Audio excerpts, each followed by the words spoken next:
Assalamualaikum warahmatullahi wabarakatuh. Perkenalkan, saya Selomita Aulia Zara dengan NPM 221182, mata kuliah Pengadilan HAM Internasional dengan dosen pengampu Bu Hesti Septianita SH MH.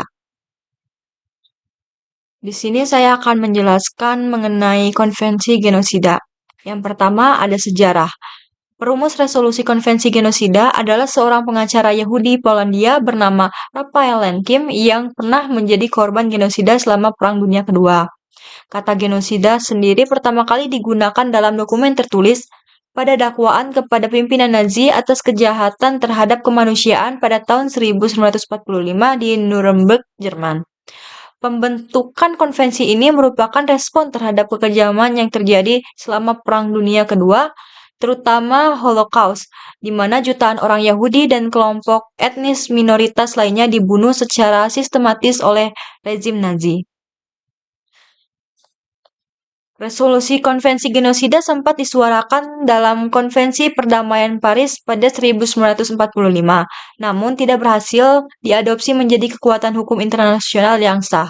Hingga akhirnya, pada 9 Desember 1948 di Paris, Prancis, Konvensi genosida yang dirumuskan Lemkin berhasil diadopsi dengan suara bulat oleh Majelis Umum Perserikatan Bangsa-Bangsa. Peristiwa yang membawa pada pembentukan konvensi genosida yang pertama adalah Perang Dunia Kedua dan Holocaust pada tahun 1939 hingga 1945. Selama Perang Dunia Kedua, terjadi banyak kekejaman, termasuk pembantaian sistematis oleh rezim Nazi di Jerman.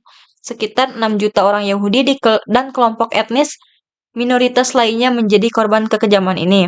Kedua, ada pengadilan Nuremberg pada tahun 1945 hingga 1946 diadakan untuk mengadili para pemimpin Nazi atas kejahatan perang dan kejahatan terhadap kemanusiaan.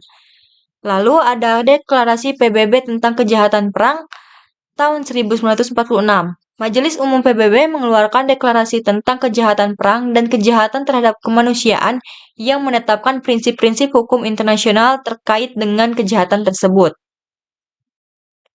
Lalu selanjutnya ada usulan konvensi tahun 1947 hingga 1948.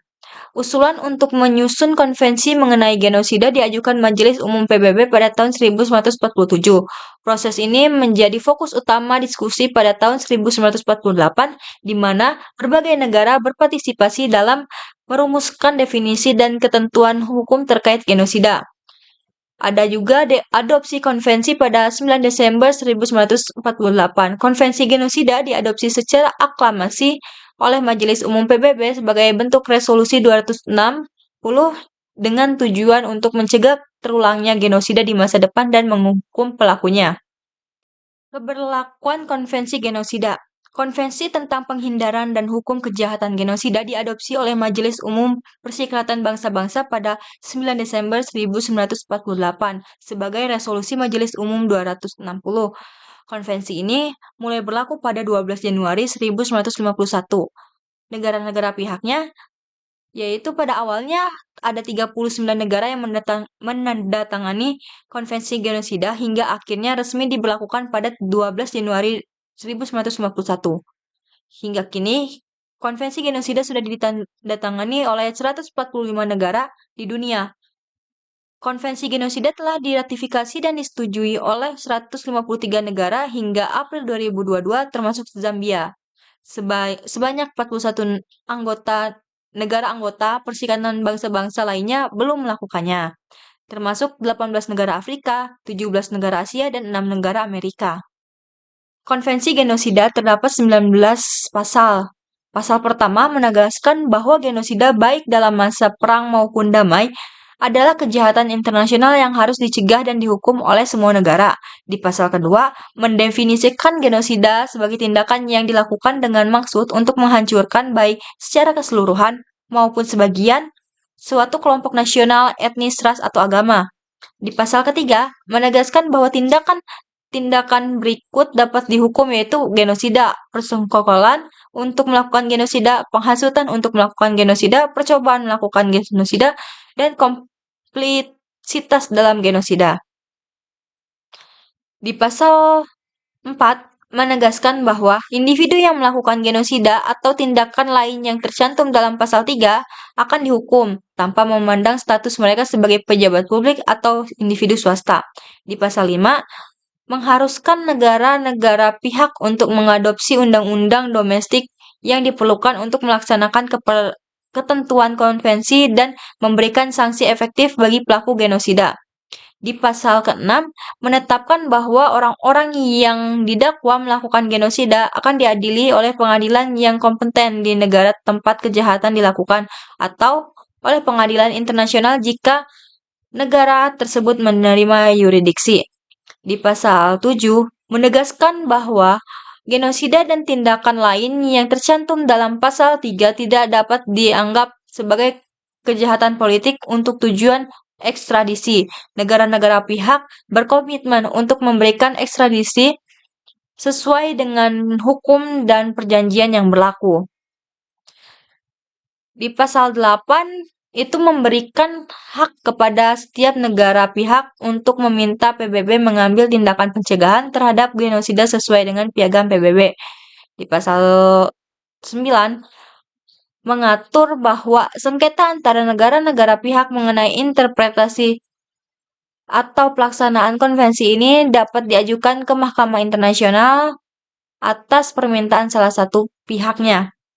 Di pasal 10, menyatakan bahwa teks konvensi ini tersedia dalam beberapa bahasa resmi PBB seperti Cina, Inggris, Prancis, Rusia, dan Spanyol dan memiliki tanggal adopsi tanggal 9 Desember 1948.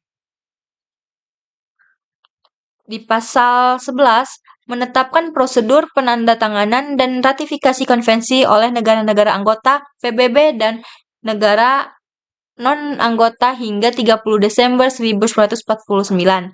Di pasal 12, memungkinkan setiap negara pihak untuk memperluas penerapan konvensi ini ke wilayah manapun di mana mereka bertanggung jawab atas hubungan luar negeri. Pasal 13 menjelaskan bahwa konvensi ini mulai berlaku setelah dideposit dari 20 instrumen ratifikasi atau akseptasi. Pasal 14 mengatur masa berlaku konvensi selama 10 tahun setelah mulai berlaku dengan perpanjangan otomatis selama 5 tahun jika tidak ada negara menyatakan keluar.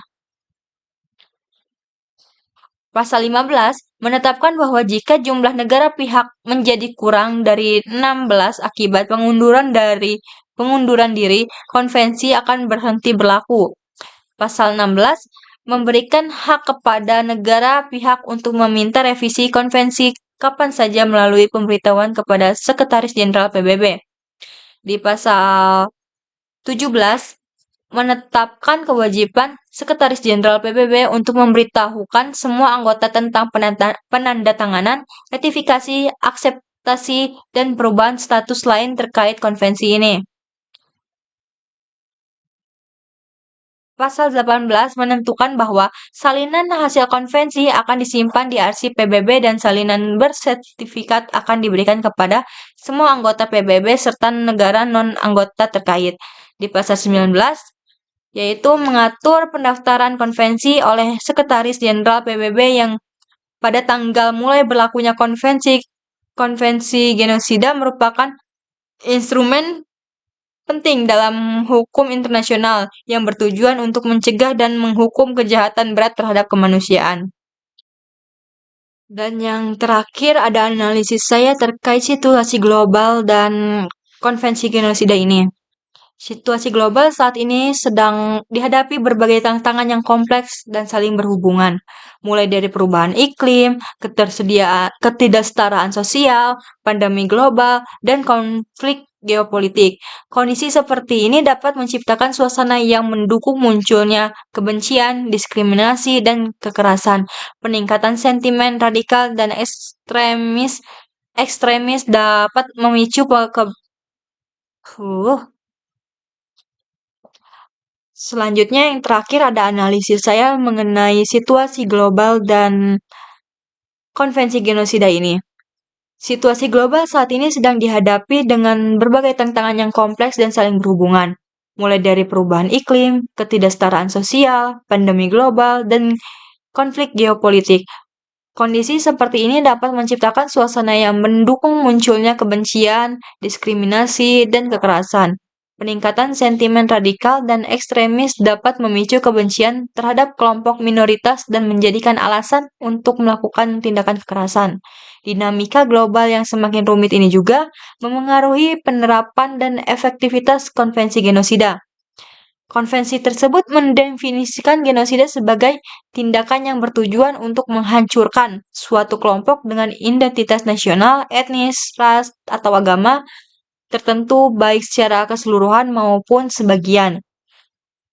Definisi genosida itu sendiri cukup kompleks dan seringkali sulit untuk diterapkan dalam praktik karena pelaku kejahatan genosida seringkali terhindar dari pertanggungjawaban hukum baik di tingkat nasional maupun internasional. Meskipun dihadapkan pada berbagai tantangan, konvensi genosida tetap memiliki relevansi dalam konteks global saat ini. Konvensi ini menyediakan kerangka hukum yang kuat untuk mencegah dan menghukum tindakan genosida.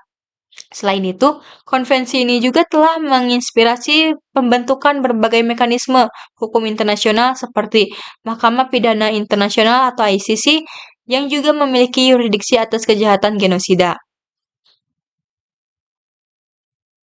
Sekian penjelasan saya.